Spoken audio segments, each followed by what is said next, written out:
शांति 24 ଜାନୁଆରୀ 2026 प्रातः मुरली बाबा कहउछंती मीठे बच्चे बाबा तुम मानकु जेउ पाठ पढ़ाउछंती ताकु बुद्धि रे रखी समस्तंकु सही पाठ पढ़ाइबाकु हेबो। प्रत्येकंकु बाबांकर एवं सृष्टि चक्रर परिचय देबाकु हेबो। बाबा तुम मानकु जेउ पाठ पढ़ाउछंती ताकु बुद्धि रे रखी समस्तंकु सही पाठ पढ़ाइबाकु हेबो। प्रत्येकंकु बाबांकर एवं सृष्टि चक्रर परिचय देबाकु हेबो। प्रश्न आत्मा सत्य जुगरे मध्य अभिनय करिथाए एवं कଳି जुगरे मध्य करिथाए किंतु सेथिरे अंतर कोन थाए? आत्मा सत्य जुगरे मध्य अभिनय करिथाए एवं कଳି जुगरे मध्य करिथाए किंतु सेथिरे अंतर कोन थाए? उत्तर सत्य जुगरे जेतेबेले अभिनय करिथाए सेतेबेले कोनोसी पाप कर्म होई न थाए। सेठारे प्रत्येक कर्म अकर्म होई जाए कारण सेठारे रावण नाही। किंतु कଳି जुगरे जेतेबेले अभिनय करिथाए सेतेबेले प्रत्येक कर्म विकर्म अथवा पाप होई जाए कारण एठारे विकार अछि। एबे तुमे संगम जुगरे अछ, तुमको समस्त ज्ञान जणा अछि। ओम शांति। वर्तमान एक कथा तो पिला माने जानि छथि जे आमे बाबांको सम्मुखरे बसिछु। बाबा मध्य जानि छथि पिला माने मो सम्मुखरे बसिछन्ति। एक कथा मध्य तुमे माने जानि छ बाबा आम मानकु जे शिक्षा देउछन्ति ताको अन्य मानकु मध्य देबाकु हेबो। प्रथमे तो बाबांकर ही परिचय देबाकु हेबो काहेकि ने समस्ते बाबांकु एवं बाबांकर शिक्षा को भूली जाइछन्ति। एबे जहा किछि बाबा पढ़ाउछन्ति एही पाठ पढ़ा पुणी 5000 वर्ष ପରେ मिलिबो। एही ज्ञान काहा पाखरे नाही। तेबे मुख्य कथा हैला बाबांकर परिचय। पुणी एक कथा मध्य बुझाइबाकु हेबो जे हमें समस्ते भाई भाई अटु। सारा दुनिया रे जेउ सब आत्मा माने अछन्ति समस्ते परस्पर भाई भाई अटन्ति। समस्ते एही शरीर द्वारा निजको मिलिथिबा अभिनय करूछन्ति। एबे तो बाबा आसिछन्ति नुआ दुनिया को नहीं जिबा पाया जहाको स्वर्ग कहा जाए। किंतु एबे आमे समस्ते भाई माने पतित केही जणे हिने पवित्र नुहंती। एकमात्र बाबा ही समस्त पतित मानकु पवित्र करिथांती। एहा पतित विकारी भ्रष्टाचारी रावणर दुनिया अटे। रावणर अर्थ ही हेउछि 5 विकार स्त्री भितरे 5 विकार पुरुष भितरे। बाबा बहुत साधारण भावरे बुझाउछन्ति। तुमे माने मध्य एपरि बुझाई पारिबो। तेबे प्रथमे एक कथा बुझाओ जे से हेउछन्ति आम समस्त आत्माकर पिता।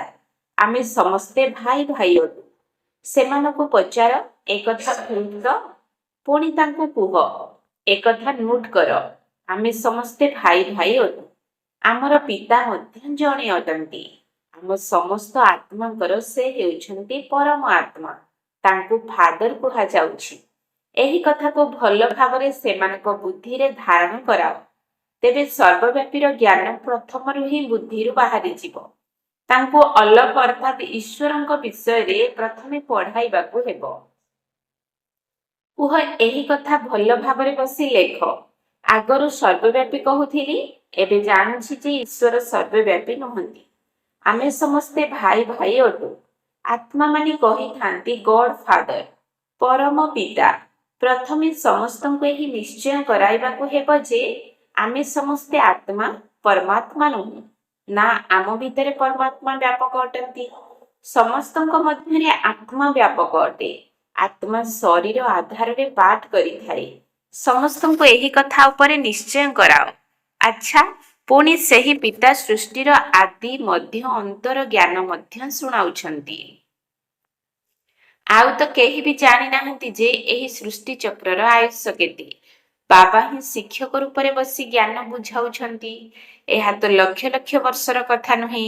एही चक्र अनादि एवं सठिक भावे पूर्व प्रस्तुत अटे। एहाकु जानिबाकु पड़िबो। सत्य जुग त्रेता जुग बीती जाइछि एक कथा लेखि रख। सेही दुई जुगकु स्वर्ग एवं सेमी स्वर्ग बोली कुहा जाए। एठारे जेउठारे देवी देवता मानकर राज्य चली थाए ताहा सत्य जुग ଷୋହଳ କଳା ସମ୍ପନ୍ନ ଦୁନିଆ ଏବଂ ତ୍ରେତା ଯୁଗ 14 କଳା। ପୁଣି ଧୀରେ ଧୀରେ କଳା କମି କମି ଯାଏ। ଦୁନିଆ ପୁରୁଣା ତ ନିଶ୍ଚିତ ହେବ। ସତ୍ୟଯୁଗ ସମୟ ବହୁତ ପ୍ରଭାବଶାଳୀ ଅଟେ। ନାମ ହିଁ ହେଉଛି ସ୍ୱର୍ଗ, ହେଭେନ୍, ନୂଆ ଦୁନିଆ, ଯାହାର ମହିମା କରିବାକୁ ହିଁ ହେବ। ନୂଆ ଦୁନିଆରେ ଏକମାତ୍ର ଆଦି ସନାତନ ଦେବୀ ଦେବତା ଧର୍ମ ହିଁ ଥିଲା। ପ୍ରଥମେ ବାବାଙ୍କର ପରିଚୟ, ତାପରେ ଚକ୍ରର ପରିଚୟ ଦିଆଯାଇଥାଏ। ଏହି କଥା ଉପରେ ନିଶ୍ଚୟ କରାଇବା ପାଇଁ ତୁମ ପାଖରେ ଚିତ୍ର ମଧ୍ୟ ଅଛି। ଏହି ସୃଷ୍ଟିର ଚକ୍ର ଘୂରି ଚାଲିଛି।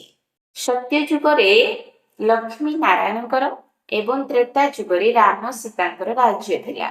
ଏହିଭଳି ଅଧା କଳ୍ପ ଅର୍ଥାତ୍ 2 ଯୁଗ ବିତିଗଲା ପରେ ପୁଣି ଦ୍ୱାପର କଳିଯୁଗ ଆସିଥାଏ। ଦ୍ୱାପର ଯୁଗରୁ ରାବଣର ରାଜ୍ୟ ଆରମ୍ଭ ହେଲା। ଯେଉଁ ସମୟରେ ଦେବତାମାନେ ବାମ ମାର୍ଗକୁ ଚାଲି ଯାଇଥାନ୍ତି, ତେଣୁ ବିକାରର ପରମ୍ପରା ଆରମ୍ଭ ହୋଇଯାଇଥାଏ। ସତ୍ୟଯୁଗ ତ୍ରେତା ଯୁଗରେ ସମସ୍ତେ ନିର୍ବିକାରୀ ରହିଥାନ୍ତି ଏବଂ ସେତେବେଳେ ଏକମାତ୍ର ଆଦି ସନାତନ ଦେବୀ ଦେବତା ଧର୍ମ ଥାଏ, ଯାହାର ଚିତ୍ର ମଧ୍ୟ ଦେଖାଇବାକୁ ହେବ ଏବଂ ମୌଖିକରେ ମଧ୍ୟ ବୁଝାଇବାକୁ ହେବ। ବାବା ଟିଚର ହୋଇ ଆମକୁ ଏହିଭଳି ପାଠ ପଢ଼ାଉଛନ୍ତି। ବାବା ନିଜର ପରିଚୟ ନିଜେ ଆସି ଦେଉଛନ୍ତି। ସେ ନିଜେ କହୁଛନ୍ତି, ମୁଁ ପତିତମାନଙ୍କୁ ପାବନ କରିବା ପାଇଁ ଆସୁଛି, ତେଣୁ ମୋର ଶରୀର ନିଶ୍ଚିତ ଆବଶ୍ୟକ, ନହେଲେ କଥା କିପରି କହିବି। ମୁଁ ଚୈତନ୍ୟ ଅଟେ, ସତ୍ୟ ଏବଂ ଅମର ଅଟେ। ଆତ୍ମା ସତୋ ରଜୋ ତମୋରେ ଆସିଥାଏ। ଆତ୍ମା ହିଁ ପାବନ ଏବଂ ପତିତ ହୋଇଥାଏ। ସେଥିପାଇଁ କୁହାଯାଏ ପତିତ ଆତ୍ମା ପବିତ୍ର ଆତ୍ମା। ତେବେ ଆତ୍ମାରେ ହିଁ ସମସ୍ତ ସଂସ୍କାର ରହିଛି। ଅତୀତର କର୍ମ ବା ବିକର୍ମର ସଂସ୍କାର ଆତ୍ମା ନେଇ ଆସିଥାଏ। ସତ୍ୟ ଯୁଗରେ ବିକର୍ମ ହୋଇ ହିଁ ନଥାଏ। ସେଠାରେ ମଧ୍ୟ କର୍ମ କରିଥାନ୍ତି, ଆତ୍ମା ପାଠ କରିଥାଏ, କିନ୍ତୁ ସେହି କର୍ମ ଅକର୍ମ ହୋଇଥାଏ। ଗୀତାରେ ମଧ୍ୟ ଏହି ଶବ୍ଦ ଲେଖା ଅଛି, କିନ୍ତୁ ଏହାର ଅର୍ଥକୁ ବାସ୍ତବିକ ଭାବରେ ଏବେ ତୁମେମାନେ ବୁଝୁଛ। ଜାଣିଛ ଯେ ବାବା ଏବେ ଆସିଛନ୍ତି ପୁରୁଣା ଦୁନିଆକୁ ବଦଳାଇ ନୂଆ ଦୁନିଆ ତିଆରି କରିବା ପାଇଁ। ଯେଉଁଠି କର୍ମ ଅକର୍ମ ହୋଇଯାଏ, ତାକୁ ହିଁ ସତ୍ୟ ଯୁଗ କୁହାଯାଏ ଏବଂ ଯେଉଁଠାରେ ସବୁ କର୍ମ ବିକର୍ମ ହୋଇଯାଏ, ତାକୁ କଳି ଯୁଗ କୁହାଯାଏ। ତୁମେମାନେ ଏବେ ସଙ୍ଗମ ଯୁଗରେ ଅଛ। ବାବା ଉଭୟ ପାର୍ଶ୍ୱର କଥା ବୁଝାଉଛନ୍ତି। ସତ୍ୟ ଯୁଗ ଏବଂ ତ୍ରେତା ଯୁଗ ତ ପବିତ୍ର ଦୁନିଆ ଅଟେ। ସେଠାରେ କୌଣସି ପାପ କର୍ମ ହୁଏ ନାହିଁ। ଯେତେବେଳେ ରାବଣ ରାଜ୍ୟ ଆରମ୍ଭ ହୁଏ, ସେତେବେଳେ ହିଁ ପାପ କର୍ମ ହୋଇଥାଏ। ସେଠାରେ ବିକାରର ନାମ ନଥାଏ। ରାମ ରାଜ୍ୟ ଏବଂ ରାବଣ ରାଜ୍ୟର ଚିତ୍ର ତ ତୁମ ସମ୍ମୁଖରେ ଅଛି। ବାବା ବୁଝାଉଛନ୍ତି, ଏହା ପାଠ ପଢ଼ା ଅଟେ। ବାବାଙ୍କ ବ୍ୟତୀତ ଆଉ କେହି ଜାଣିନାହାନ୍ତି। ଏହି ପାଠ ପଢ଼ା ତ ତୁମମାନଙ୍କ ବୁଦ୍ଧିରେ ରହିବା ଦରକାର। ବାବା ମଧ୍ୟ ମନେ ପଡ଼ିଥାନ୍ତି ଏବଂ ଚକ୍ର ମଧ୍ୟ ବୁଦ୍ଧିରେ ଆସିଯାଇଥାଏ। ଗୋଟିଏ ସେକେଣ୍ଡରେ ସବୁ କିଛି ମନେ ପଡ଼ିଯାଇଥାଏ, କିନ୍ତୁ ବର୍ଣ୍ଣନା କରିବା ପାଇଁ ସମୟ ଲାଗେ। ଏହି ଜ୍ଞାନର 3ଟି ଫାଉଣ୍ଡେସନ ରହିଛି। ସୃଷ୍ଟି ରୂପୀ ବୃକ୍ଷ ଏହିପରି ଅଟେ। ବୀଜ ଅର୍ଥାତ୍ ବାବା ଏବଂ କଳ୍ପବୃକ୍ଷ ଗୋଟିଏ ସେକେଣ୍ଡରେ ମନେ ପଡ଼ିଯିବ। ଏହି ବୀଜ ଅମୁକ ବୃକ୍ଷର ଅଟେ। ଏଥିରେ ଏହିଭଳି ଫଳ ଫଳିଥାଏ। ଏହି ମନୁଷ୍ୟ ସୃଷ୍ଟି ରୂପୀ ବେହଦର ବୃକ୍ଷ କିପରି ଅଟେ, ଏହାର ରହସ୍ୟକୁ ତୁମେମାନେ ବୁଝାଉଛ। ବାବା ପିଲାମାନଙ୍କୁ ସବୁ କିଛି ବୁଝାଉଛନ୍ତି। ଅଧାକଳ୍ପ ପର୍ଯ୍ୟନ୍ତ କିପରି ଦୈବୀ ରାଜବଂଶ ଚାଲେ, ପୁଣି ରାବଣ ରାଜ୍ୟ ଆରମ୍ଭ ହୁଏ। ଯେଉଁମାନେ ସତ୍ୟଯୁଗୀ ତ୍ରେତା ଯୁଗୀ ଥାନ୍ତି, ସେହିମାନେ ହିଁ ପୁଣି ଦ୍ୱାପର ଯୁଗୀ ହୋଇଯାଆନ୍ତି। ବୃକ୍ଷର ବୃଦ୍ଧି ହୋଇ ଚାଲେ। ଅଧାକଳ୍ପ ପରେ ପୁଣି ରାବଣର ରାଜ୍ୟ ଆରମ୍ଭ ହୁଏ। ସମସ୍ତେ ବିକାରୀ ହୋଇଯାଆନ୍ତି। ବାବାଙ୍କ ଠାରୁ ଯେଉଁ ସମ୍ପତ୍ତି ମିଳିଥିଲା, ତାହା ଅଧାକଳ୍ପ ପର୍ଯ୍ୟନ୍ତ ଭୋଗ କଲେ। ବାବା ଜ୍ଞାନ ଶୁଣାଇ ଯେଉଁ ସମ୍ପତ୍ତି ଦେଇଥିଲେ, ଯାହାର ପ୍ରାରବ୍ଧ ସ୍ୱରୂପ ସତ୍ୟଯୁଗ ତ୍ରେତା ଯୁଗରେ ସୁଖ ଭୋଗ କରିଲ, ତାକୁ ସୁଖଧାମ ସତ୍ୟ ଯୁଗ କୁହାଯାଏ। ସେଠାରେ କୌଣସି ଦୁଃଖ ହିଁ ନଥାଏ। ବାବା କେତେ ସରଳ ଭାବରେ ବୁଝାଉଛନ୍ତି। ତୁମେ ଜଣକୁ ବୁଝାଅ ବା ଅନେକଙ୍କୁ ବୁଝାଅ, କିନ୍ତୁ ବୁଝାଇବା ସମୟରେ ଏହିଭଳି ଧ୍ୟାନ ଦେବାକୁ ପଡ଼ିବ। ବୁଝୁଛନ୍ତି ନା କେବଳ ହଁ ହଁ କରୁଛନ୍ତି? ତାଙ୍କୁ କୁହ, ସବୁ କଥା ନୋଟ୍ କରୁଥାଅ। କୌଣସି କଥାରେ ସନ୍ଦେହ ଥିଲେ ପଚାର।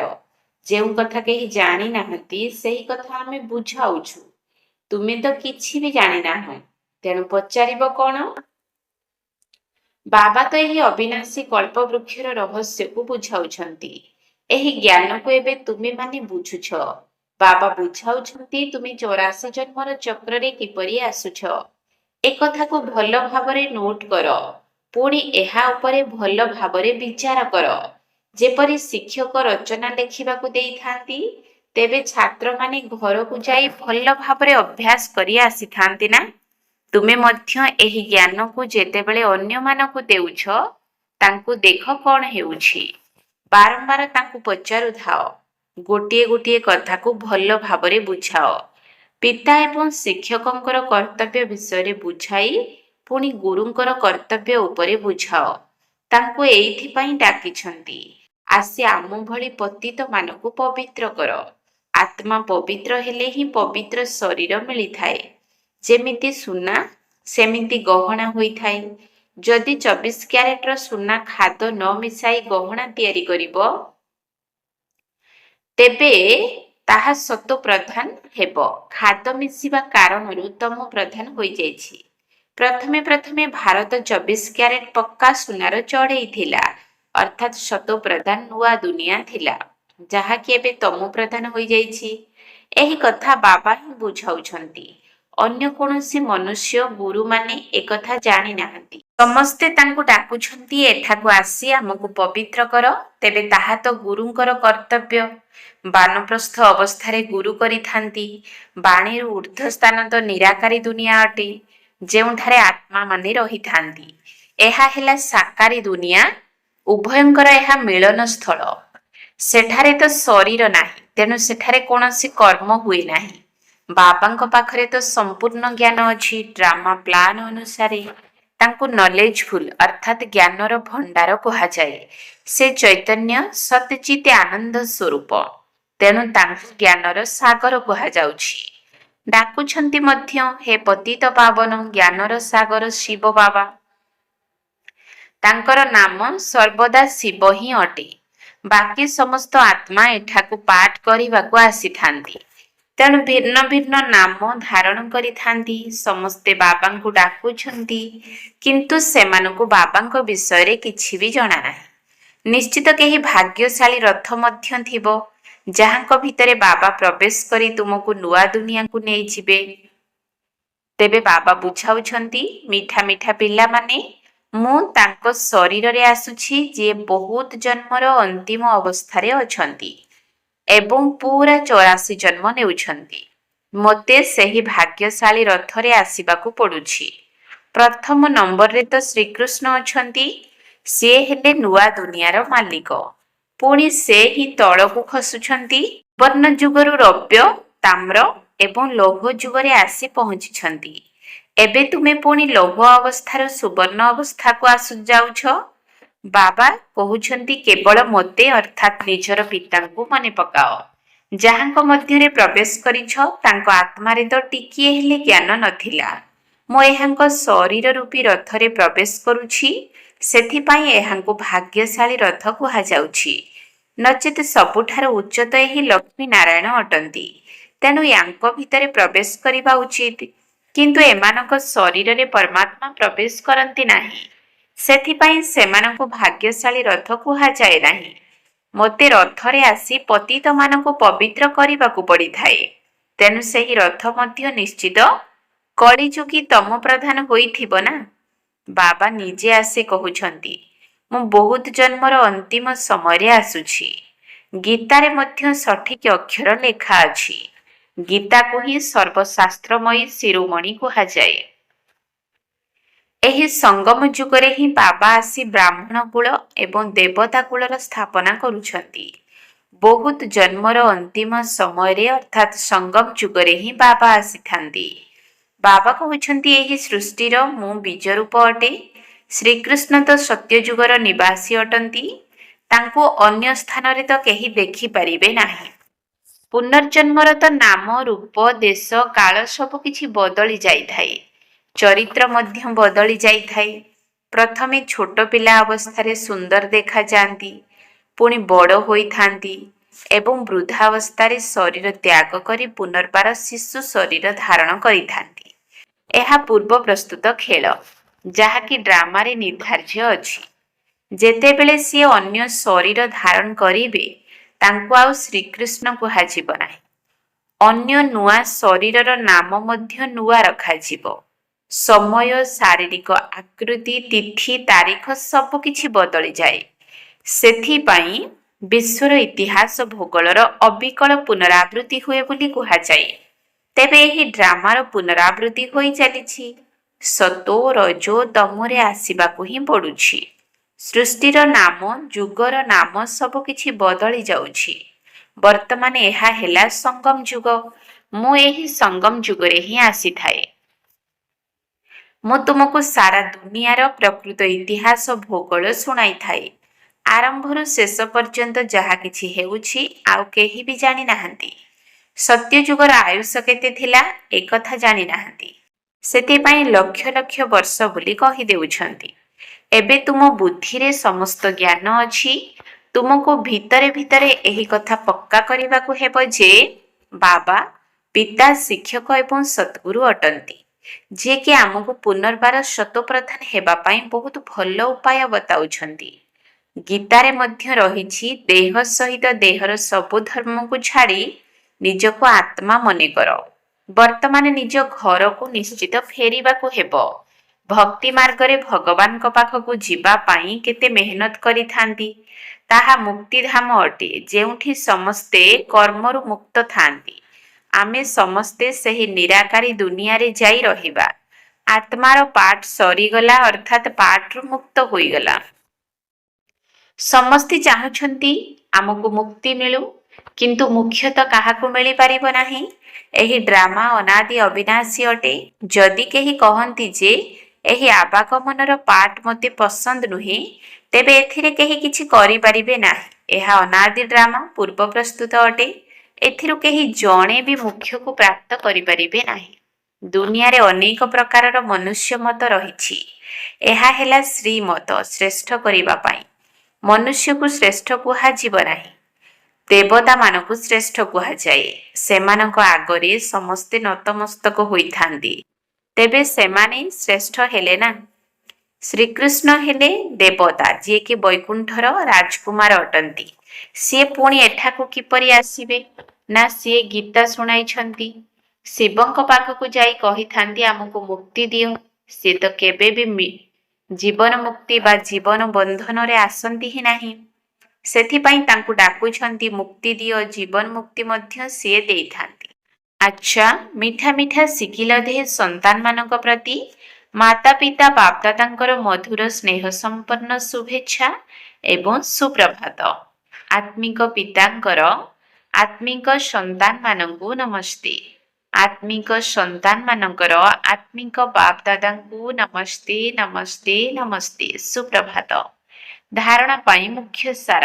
1 ନମ୍ବର ପଏଣ୍ଟ, ଆମେ ସମସ୍ତେ ଆତ୍ମା ରୂପରେ ଭାଇ ଭାଇ ଅଟୁ। ଏହି ପାଠକୁ ପକ୍କା କରିବାକୁ ହେବ ଏବଂ କରାଇବାକୁ ମଧ୍ୟ ହେବ। ନିଜର ସଂସ୍କାରକୁ ଯୋଗ ବଳ ଦ୍ୱାରା ସମ୍ପୂର୍ଣ୍ଣ ପବିତ୍ର କରିବାକୁ ହେବ। ଆମେ ସମସ୍ତେ ଆତ୍ମା ରୂପରେ ଭାଇ ଭାଇ ଅଟୁ। ଏହି ପାଠକୁ ପକ୍କା କରିବାକୁ ହେବ ଏବଂ କରାଇବାକୁ ମଧ୍ୟ ହେବ। ନିଜର ସଂସ୍କାରକୁ ଯୋଗ ବଳ ଦ୍ୱାରା ସମ୍ପୂର୍ଣ୍ଣ ପବିତ୍ର କରିବାକୁ ହେବ। 2 ନମ୍ବର, 24 କ୍ୟାରେଟ ଖାଣ୍ଟି ସୁନା ଅର୍ଥାତ୍ ଶତପ୍ରଧାନ ହେବା ପାଇଁ କର୍ମ ଅକର୍ମ ବିକର୍ମର ଗୁହ୍ୟ ଗତିକୁ ବୁଦ୍ଧିରେ ରଖି ଏବେ କୌଣସି ପ୍ରକାରର ବିକର୍ମ କରିବାର ନାହିଁ। 24 କ୍ୟାରେଟ ଖାଣ୍ଟି ସୁନା ଅର୍ଥାତ୍ ଶତପ୍ରଧାନ ହେବା ପାଇଁ କର୍ମ ଅକର୍ମ ବିକର୍ମର ଗୁହ୍ୟ ଗତିକୁ ବୁଦ୍ଧିରେ ରଖି ଏବେ କୌଣସି ପ୍ରକାରର ବିକର୍ମ କରିବାର ନାହିଁ। ବରଦାନ, ବିଚଳିତ ହେବାର ନୃତ୍ୟ କରିବା ଛାଡ଼ି ଖୁସିର ନୃତ୍ୟ କରୁଥିବା ମାଷ୍ଟର ନଲେଜଫୁଲ ହୁଅ। ବିଚଳିତ ହେବାର ନୃତ୍ୟ କରିବା ଛାଡ଼ି ଖୁସିର ନୃତ୍ୟ କରୁଥିବା ମାଷ୍ଟର ନଲେଜଫୁଲ ହୁଅ। ଯେଉଁ ପିଲାମାନେ ମାଷ୍ଟର ନଲେଜଫୁଲ ଅର୍ଥାତ୍ ଜ୍ଞାନବାନ ଅଟନ୍ତି, ସେମାନେ କେବେ ହେଲେ ବିଚଳିତ ହେବାର ନୃତ୍ୟ କରିପାରିବେ ନାହିଁ। ଗୋଟିଏ ସେକେଣ୍ଡରେ ତଳକୁ ଆସିଯିବା, ଆଉ ଗୋଟିଏ ସେକେଣ୍ଡରେ ଉପରକୁ ଉଠିଯିବା, ଏବେ ଏହିଭଳି ସଂସ୍କାରକୁ ପରିବର୍ତ୍ତନ କର। ତାହା ହେଲେ ବହୁତ ତୀବ୍ର ଗତିରେ ଯାଇପାରିବ। କେବଳ ପ୍ରାପ୍ତ କରିଥିବା କ୍ଷମତାକୁ, ଜ୍ଞାନକୁ, ପରିବାରର ସହଯୋଗକୁ ବ୍ୟବହାର କର। ବାବାଙ୍କର ହାତରେ ହାତ ଦେଇ ଚାଲୁଥାଅ, ତେବେ ଖୁସିର ନୃତ୍ୟ କରିବାକୁ ଲାଗିବ। ବିଚଳିତ ହେବାର ନୃତ୍ୟ ହୋଇପାରିବ ନାହିଁ। କିନ୍ତୁ ଯେତେବେଳେ ମାୟାର ହାତ ଧରି ନେଉଛ, ସେତେବେଳେ ସେହିଭଳି ନୃତ୍ୟ ହେଉଛି। ସ୍ଲୋଗାନ: ଯେଉଁମାନଙ୍କର ସଂକଳ୍ପ ଏବଂ କର୍ମ ମହାନ ଅଟେ, ସେହିମାନେ ହିଁ ମାଷ୍ଟର ସର୍ବଶକ୍ତିମାନ ଅଟନ୍ତି। ଯେଉଁମାନଙ୍କର ସଂକଳ୍ପ ଏବଂ କର୍ମ ମହାନ ଅଟେ, ସେହିମାନେ ହିଁ ମାଷ୍ଟର ସର୍ବଶକ୍ତିମାନ ଅଟନ୍ତି। ଅବ୍ୟକ୍ତ ଇଶାରା: ଏହି ଅବ୍ୟକ୍ତି ମାସରେ ବନ୍ଧନମୁକ୍ତ ହୋଇ ଜୀବନମୁକ୍ତ ସ୍ଥିତିର ଅନୁଭବ କର। ଯଦି ମାଷ୍ଟର ତ୍ରିକାଳଦର୍ଶୀ ହୋଇ ପ୍ରତ୍ୟେକ କର୍ମ କରିବ, ସଂକଳ୍ପ କରିବ ବା କଥା କହିବ, ତେବେ କୌଣସି ବି କର୍ମ ବ୍ୟର୍ଥ ବା ଅନର୍ଥବାଲା ହୋଇପାରିବ ନାହିଁ। ତ୍ରିକାଳଦର୍ଶୀ ଅର୍ଥାତ୍ ସାକ୍ଷୀପଣିଆର ସ୍ଥିତିରେ ସ୍ଥିତ ହୋଇ କର୍ମେନ୍ଦ୍ରିୟମାନଙ୍କ ଦ୍ୱାରା ଯଦି କର୍ମ କରିବ, ତେବେ କର୍ମର ବଶୀଭୂତ ହେବ ନାହିଁ, ବରଂ କର୍ମଠାରୁ ଏବଂ କର୍ମର ବନ୍ଧନଠାରୁ ମୁକ୍ତ ହୋଇ ନିଜର ଉଚ୍ଚ ସ୍ଥିତିକୁ ପ୍ରାପ୍ତ କରିନେବ। ଓମ୍ ଶାନ୍ତି।